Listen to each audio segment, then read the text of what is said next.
Let's not beat around the bush. Motorola's pricing game in India in 2018 has been rather weak. The brand badly needed a shot in the arm to bring the focus back to the Motorola of the yore, the one that started the whole e-commerce boom with the Moto G back in the day. Well, it looks like Motorola's answer to naysayers is the Moto One Power. This phone is the rebranded Moto P30 Note, which was launched first in China with the Android One branding. At the product briefing, the Motorola product manager told me that this is gonna be an online exclusive smartphone to fight the likes of Xiaomi, Realme and Asus.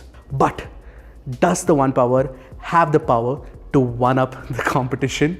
Hi, I'm Ershad from Mr. Phone, and here's our full review of the new Moto One Power.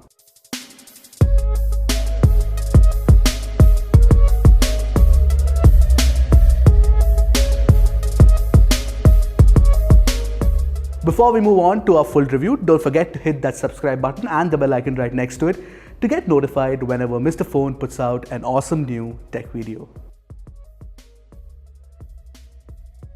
The moment you take the One Power out of the box, you will realize it is a big chunk of metal and glass. It is a hulking behemoth just like the Asus Zenfone Max Pro M1. While the One Power is significantly heavier at 205 grams compared to the 180 gram weight of the Zenfone Max Pro M1, it is still ever so slightly slimmer than the Zenfone. Now that you're going to notice the 0.1 mm difference in thickness. Also, the One Power is shorter than the Zenfone, but it incorporates a bigger 6.2 inch display thanks to the notch. Yay to more screen estate. If you're wondering why I'm making direct comparisons with the Asus Zenfone Max Pro M1 a lot, it is because they have a lot in common. In fact, the industrial design of the two phones is strikingly similar. On the rear, you have a massive backplate with plastic running along the top and the sides. Even the curvature on the inside of the plastic strip is pretty identical. That said, the Motorola One Power has a bit of a camera bump despite the hulking body, which is definitely a letdown. Thankfully, the One Power comes with a silicone case in the box that can hide the bump. Also, you will forget about that bump when you take a look at that ingeniously placed Moto logo inside the fingerprint scanner. It looks classy. The setup for the fingerprint scanner is fast and easy, but the fingerprint scanner is not the fastest one around. While it takes less than a second to actually recognize your fingerprint, the phone takes a tad too long to wake up the display. And this is the only biometric security option that you get with the phone. There is no face unlock option. The power button and the volume rocker are placed on the right edge. Also, the buttons are slightly flush with the edge, making it mushier to push than usual. Furthermore, I would have liked ridges on the power button to distinguish it from the volume rocker. The 3.5 jack and a microphone sit on the top edge. At the bottom, you get a USB Type-C port, which is awesome, with two grills flanking it on the left and the right. Only the right one has the speaker driver for audio.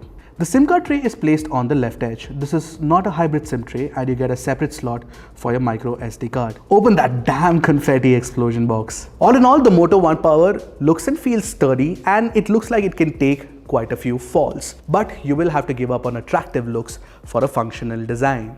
It is a good thing then that the Moto One Power actually feels good to hold in the hand and use daily. The front of the Moto One Power is unlike any other Motorola phone you've seen in the past. Why? Because the Moto One Power comes with a trendy notch design that seems to have become so popular of late. This helps Motorola achieve a massive screen-to-body ratio of 81.7%. While there is a notch, there's also a slight chin at the bottom. It is slimmer than chins on many other phones I've seen this year. And Motorola has made most use of this chin by slapping a logo in that cramped space. Honestly, it looks slightly forced in my opinion. The notch cuts through a 6.2 inch IPS LCD panel, which has a layer of Corning's Gorilla Glass 3 for scratch protection. In fact, Motorola has also pre-applied a screen protector for good measure. When you start the phone, you will notice that the One Power's IPS LCD panel is crisp and vibrant. It is unlike LCD panels to be so vibrant and contrasty. And therefore I headed into the display settings to find out if anything was amiss. Voila! The display is by default tuned to be more vibrant with a neutral color temperature. I switched to standard and it looked more color accurate if a little dull. However, it is really cool that Motorola provides you with the option to switch to a color profile of your liking. Honestly, this IPS LCD panel is one of the better ones I've used under ₹20,000. I faced absolutely no color shifts or viewing angle issues, and the brightness level and visibility under direct sunlight is good. The only flaw with the display is the ambient sensor is iffy, and it definitely needs another round of software tuning for it to perform well. By now, we all know that the Motorola One Power runs on Android One. The name gives it away, doesn't it? Well, what does it mean for the end user? It means that you will get an assured 3 years of security updates from Google and 2 years of OS updates as well. What this means is that the Motorola One Power is confirmed to get Android Q. Currently, it comes with Android OREO 8.1 out of the box. And Motorola has promised that Android Pie will come by the end of this year latest. For those who've been worrying about Motorola's lackluster state of updates, this should come as a pleasant surprise. As for the software itself, it is your standard stock Android fare with clean, minimal animations and buttery smooth performance. The only additions are 2 Moto Actions in the form of chop chop to trigger the flashlight and twist twice to open the camera. Motorola decided not to add more Moto Actions in order to ensure that you get your updates on time. Overall, I love the whole stock Android experience on the Moto One Power. I firmly believe that the stock Android experience on the One Power is at the top of the mobile operating system pyramid, along with other stock Android phones, of course. Coming to the camera, the One Power has dual cameras on the rear. The main camera is a 16 megapixel sensor with a 1.12 micron pixel size. Attached to this camera is an f/1.8 lens. There is a secondary 5MP depth sensor as well. On the front, you get a 12MP camera with a larger 1.25 micrometer pixel size. These are standard specs, not the best in class. Coming to the app, it has been slightly redesigned and updated. The camera modes are sparse as usual, with the option to switch to portrait mode or expert mode apart from your regular mode. Also, the app doesn't show a very good live preview when the phone works as a viewfinder. Another problem with the camera is that the portrait shots take ages to process. And note this, by default, the camera is set to shoot 18:9 aspect ratio images at a lower resolution. You might want to switch it to the standard 4:3 aspect ratio the moment you get it. Furthermore, it looks like Motorola wants to play up the Google Lens integration in the camera more than anything else. Google Lens does a decent job of recognizing objects, but it still has a long way to go for sure. As usual, let me break down the image quality for you guys. If you take a lot of landscape and wide shots, you can expect the One Power to take fairly accurate colors, but I will suggest using the Auto HDR mode on by default, because with HDR off, the dynamic range is literally dead. Also, the phone doesn't capture a whole lot of details. I found the details to be actually pretty soft, and there is an aggressive noise compression algorithm that kills even more details around the edges. Honestly, the Mi A2 and the Redmi Note 5 Pro are far better cameras when it comes to detail retention. If you go close to a subject, ensure that you're extremely stable with the phone, else you will end up with a blurred shot, period. The One Power is a very slow shooter. When you do get a good shot, the details are still lacking and there is no depth in the image quality either. As far as the rear portrait mode is concerned, it is alright at best. There are issues with edge detection and it is not very clean, honestly.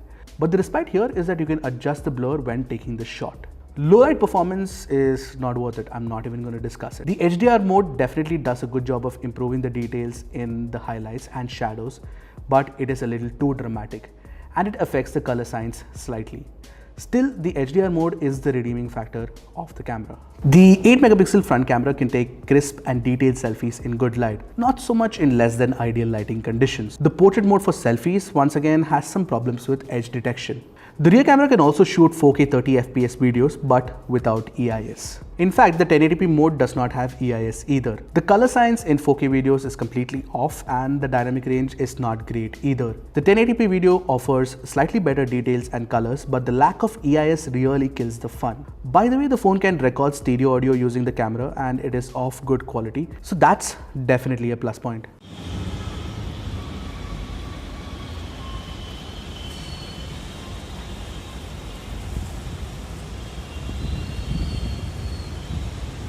Motorola really needs to improve the software side of things to improve the camera performance on the Moto One Power.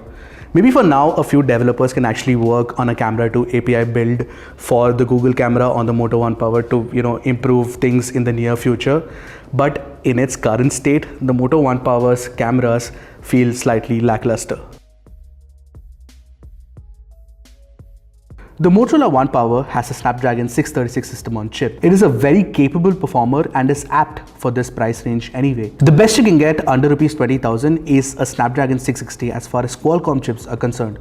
So this is still very good because the performance difference is not immediately apparent. I never faced a single performance hiccup in my time with the phone. The phone was extremely fast and fluid and responsive in day-to-day usage. The RAM management is good too. I achieved an Antutu score of around 1,12,000, which is on par for phones with Snapdragon 636. By default, the phone plays PUBG at low settings. I ran Game Bench and found out that it achieved an average of 26 FPS, which is again on par for phones with Snapdragon 636. But the kicker here is my Game Bench testing revealed that the One Power can last an approximate of 9 hours and 2 minutes of continuous gameplay until the battery dies. That's just insane. But more about the battery later. And as far as casual games like Temple Run or Alto's Odyssey go, they play like a charm on the One Power.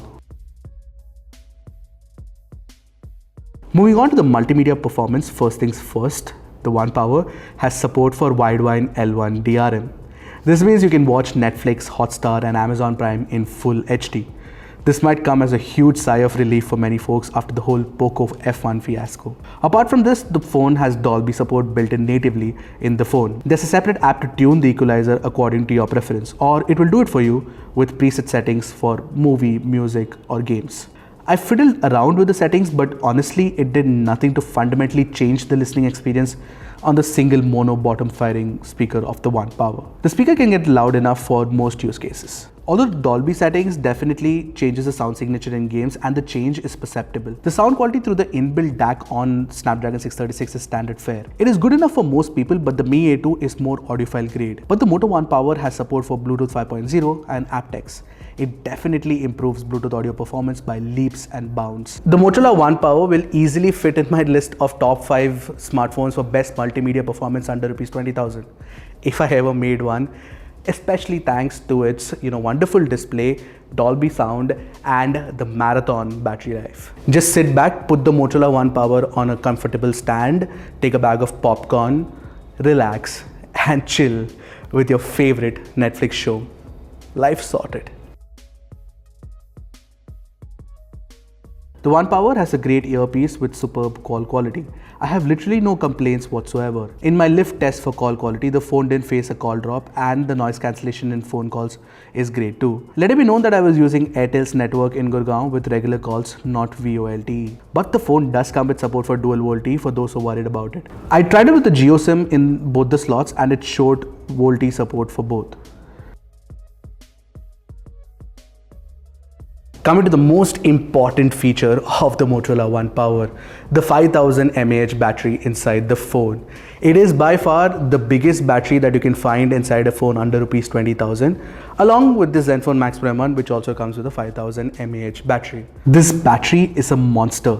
I easily managed 9 hours of screen on time on a couple of occasions, that too with at least 3 hours of PUBG in the mix. Moreover, you can easily extract 2 days of battery life on regular usage. This in itself is going to be a big selling point for a lot of folks. Motorola has also added its proprietary turbocharging fast charging feature. As per my testing, turbocharging can charge the massive 5000 mAh battery from 0 to 100 in anywhere between 2 hours and 30 minutes and 2 hours and 45 minutes. I actually got 2 hours and 43 minutes on one occasion and 2 hours and 32 minutes on the other occasion when testing. For a battery of this size, the charging time is pretty good. Honestly, I'll take a bigger battery in this price range over a slim form factor any day. So we've come to the end of the review, and the Motorola One Power is a phone that I will easily recommend to anyone who wants a phone with a great battery life. Furthermore, you get stock Android with Snapdragon 636 SoC, which is a fairly powerful system on chip, mind you, which definitely is a cherry on the top. This phone is by far Motorola's best phone of 2018, only if it had better cameras. Unfortunately, at the time of shooting this review, we really don't have a handle on the price of the phone, but we know for a fact that it will be priced under Rs 20,000, around the Rs 17,000 and 18,000 price range. I'm not going to comment on the pricing for now. It is pretty decent, but this gives us perspective to actually compare it with a few competitors in the same price range. Let's start that off. The Zenfone Max Pro M1, which I have been actually talking about a lot in this review, is the closest in terms of looks and specs when it comes to the Moto One Power. But the Zenfone Max Pro M1 doesn't have a display notch, which might be a thing that a lot of people might want. Having said that, the Max Pro M1 6GB variant actually has better cameras compared to the One Power. Overall, I think that you should pick up the Zenfone Max Pro M1's 6GB variant if you want great camera performance, or you can go with the One Power if multimedia is your thing. The Xiaomi Redmi Note 5 Pro is still our best smartphone under 20,000. That's a great feat for a phone that was launched way early this year. But it doesn't have a modern notched display, which I think a lot of people will care for, and the battery life is not going to be as long as you get on the One Power. The third phone in our list is the Mi A2, which is by far the best phone if you want good camera performance even in low light.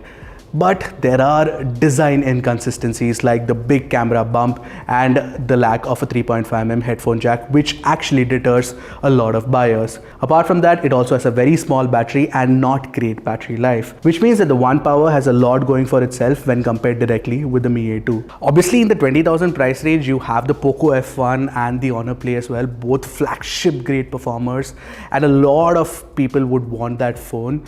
But they're closer to the 20,000 mark. So if your budget is tight and if you can compromise a little bit on the performance factor, that you have phones that have great battery life like the Moto One Power and with wideband L1 support as well, and something like a Mi A2 which has great cameras. Obviously, you have to give those phones a chance as well. Oh, and let's not forget the Realme 2 Pro with Snapdragon 660, 8 gigs of RAM and 128GB of storage is coming soon, so that's definitely bound to ruffle a few feathers. Overall though, the Motorola One Power is a great comeback for a brand that was really trying to get it right with the pricing. I literally have no other complaints about the phone except for the camera performance, which I think Motorola should be able to improve over a period of time. So I'm gonna end it with more power to the One Power. So that was our full review of the One Power. Do let us know in the comment section below what you thought about it. Until next time, this is Ershad signing off. Goodbye.